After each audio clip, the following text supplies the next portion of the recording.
Team US classes में एक बार फिर से आपका स्वागत है। चलिए देखते हैं हम लोग बेसिकली क्लास 11th का केमिस्ट्री। इसमें पहला चैप्टर है इसका कि रसायन के मूलभूत सिद्धांत, बेसिक प्रिंसिपल ऑफ केमिस्ट्री। तो सबसे पहले हम लोग इसमें सीखते हैं कि मैटर, पदार्थ क्या होता है। तो प्रत्येक वह वस्तु जो स्थान घेरती है, जिसमें भार होता है और जिसे हम अपनी ज्ञानेंद्रियों के द्वारा महसूस कर सकते हैं, वो वस्तु पदार्थ कहलाती है। ज्ञानेंद्रियों में हमारे आँख, कान, नाक, त्वचा और जीभ ये आती हैं।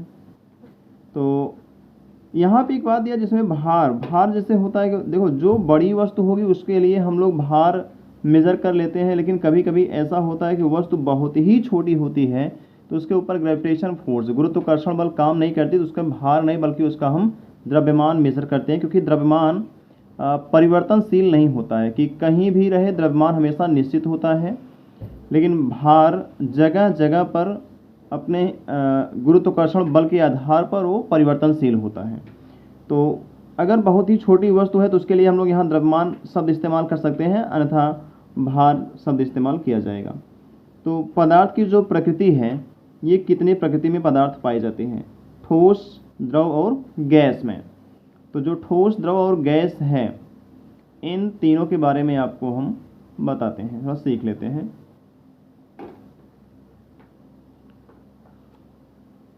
ठोस के कुछ विशेष बातें ये होती हैं कि पहला इसका तथ्य क्या है कि इसमें आकार व आयतन दोनों क्या होते हैं? निश्चित होते हैं।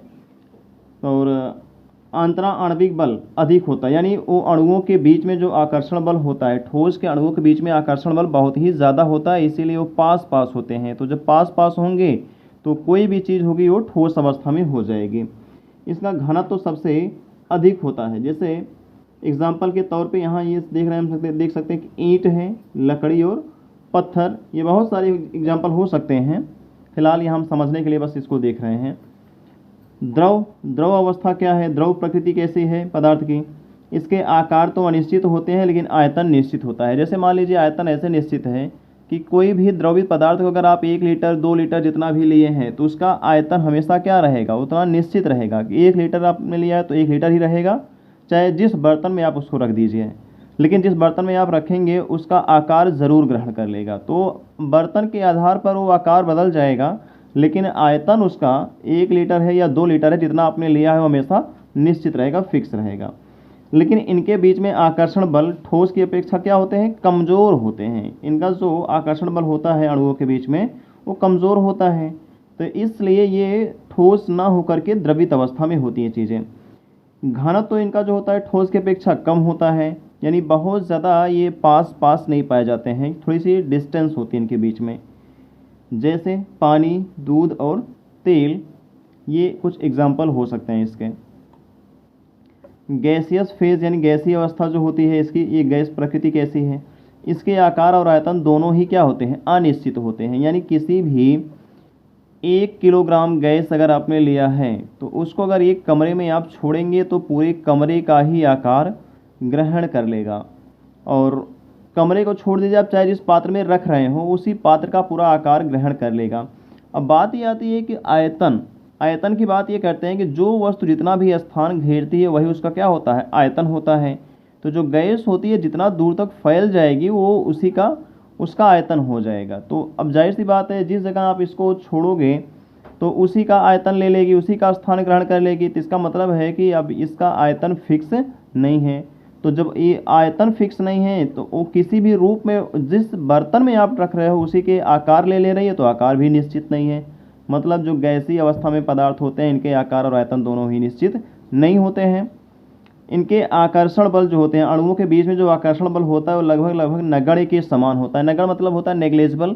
ये नगण्य मतलब ये होता है कि ना के बराबर, उनके बीच में ज़रा भी आकर्षण महसूस नहीं होता। इसीलिए वो उनके जो अणु होते हैं दूर दूर होते हैं, और दूर दूर होने की वजह से वो गैसीय अवस्था में होते हैं। इनका घनत्व तो बहुत ही कम होता है सबकी अपेक्षा, ठोस और द्रव की अपेक्षा इनका घनत्व बहुत ही कम होता है। जैसे ऑक्सीजन, कार्बन डाइऑक्साइड, नाइट्रोजन, या बहुत सारी गैसें हो सकती हैं। आइए देखते हैं थोड़ा सा हम इसके पदार्थ का इनका वर्गीकरण देखते हैं। पदार्थ का वर्गीकरण कैसे करते हैं, क्या क्या वर्गीकरण में इसके आता है। तो पदार्थ का वर्गीकरण जब करते हैं तो इसको दो भागों में डिवाइड करते हैं, एक तो शुद्ध पदार्थ के रूप में, दूसरा इसका मिश्रण। तो शुद्ध पदार्थ में दो चीज़ें आती हैं, इसका तत्व और यौगिक जो होते हैं ये कैसे होते हैं, शुद्ध रूप में पाए जाते हैं, जबकि समांगी और विषमांगी दो अलग अलग व्यवस्थाओं में बनाए गए पदार्थों को मिश्रण कहते हैं। मिश्रण में समांगी और विषमांगी आते हैं। तो पहले देख लेते हैं आपको हम तत्व क्या होते हैं, तत्व कैसे शुद्ध हैं। तत्व जो होते हैं एक जैसे परमाणुओं से मिलकर बने होते हैं, जैसे hydrogen, helium, lithium, beryllium, carbon, nitrogen, sodium, magnesium, aluminium, something, कुछ भी हो सकता है, कोई भी तत्व हो सकता है। वो सब के सब क्या हैं, वो एक जैसे परमाणु से मिलकर बने होते हैं। और यौगिक जो होते हैं, यौगिक भिन्न भिन्न परमाणु से बने तो होते हैं, अलग अलग परमाणुओं से मिलकर के, लेकिन ये एक निश्चित अनुपात में मिले होते हैं। अगर इनका अनुपात बदल जाएगा तो आप जिस यौगिक को बनाना चाहते हैं वो बिल्कुल ही नहीं बनेगा। जैसे H2O में हाइड्रोजन के दो परमाणु और ऑक्सीजन का एक परमाणु मिल करके H2O बनाता है, यानी जल बनाता है। अगर हम यहीं पे 3 हाइड्रोजन ले लें और ऑक्सीजन को एक रख दें तो H3O हो जाएगा, यानी वो H3O पानी नहीं बनाएगा, जल नहीं बन पाएगा। तो जब भी कोई परमाणु एक निश्चित अनुपात में लिया जाएगा तो उनको मिला करके एक यौगिक बनाया जाएगा। तो इसलिए यौगिक भी क्या होते हैं, शुद्ध होते हैं, कि उनका अनुपात बदलने से वो जो पदार्थ आप बनाना चाहते हो बिल्कुल ही नहीं बनेगी। और मिश्रण में समांगी मिश्रण है।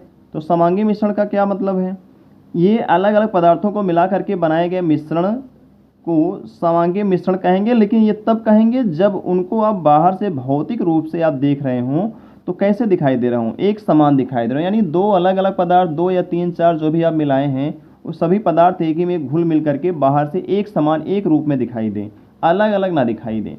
जैसे दूध में आप पानी मिला दीजिए या पानी में आप दूध मिला दीजिए तो दिखेगा एक जैसा ही। चीनी में आप पानी में आप चीनी को घोल दीजिए तो बाहर से आप जब देखेंगे तो वो एक समान दिखाई देंगे, अलग अलग नहीं दिखाई देंगे। तो ऐसे पदार्थ क्या कहलाएंगे, समांगी मिश्रण कहलाएंगे, जो कि अशुद्ध हो सकते हैं, क्योंकि यहाँ पे चीनी और पानी का जो रेशियो है ये फिक्स नहीं होता है। तो विषमांगी मिश्रण क्या होते हैं कि अलग अलग पदार्थों को आपस में मिलाने पर जो भिन्न भिन्न दिखाई देते हैं, यानी ये ऐसे पदार्थ हैं मिला करके आपस में रख दें तो इनको हम देखें तो ये अलग अलग दिखाई दे। जैसे अगर आप पानी में थोड़ा सा तेल मिलाएंगे तो तेल और पानी दोनों अलग अलग महसूस होते हैं, अलग अलग दिखाई देते हैं। या फिर चीनी और रेत को मिलाकर देखिए तो दोनों चीज़ें अलग अलग दिखाई देंगी। या पानी के अंदर अगर रेत बैठी हो तो उसको आप देखेंगे तो अलग अलग दिखाई देगी। ऐसे पदार्थ जो होते हैं वो क्या होते हैं, विषमांगी मिश्रण होते हैं। तो ये आई होप आपको ये ज़रूर समझ में आया होगा। अगर आपको ज़रा भी कहीं पे कोई भी कन्फ्यूज़न है तो आप उसे हमें कमेंट बॉक्स में ज़रूर कमेंट करके बता सकते हैं। फिर हम आपके साथ मिलते हैं एक नए एपिसोड में, और अगले लेक्चर में देखते हैं कुछ और भी क्या होता है। Thank you.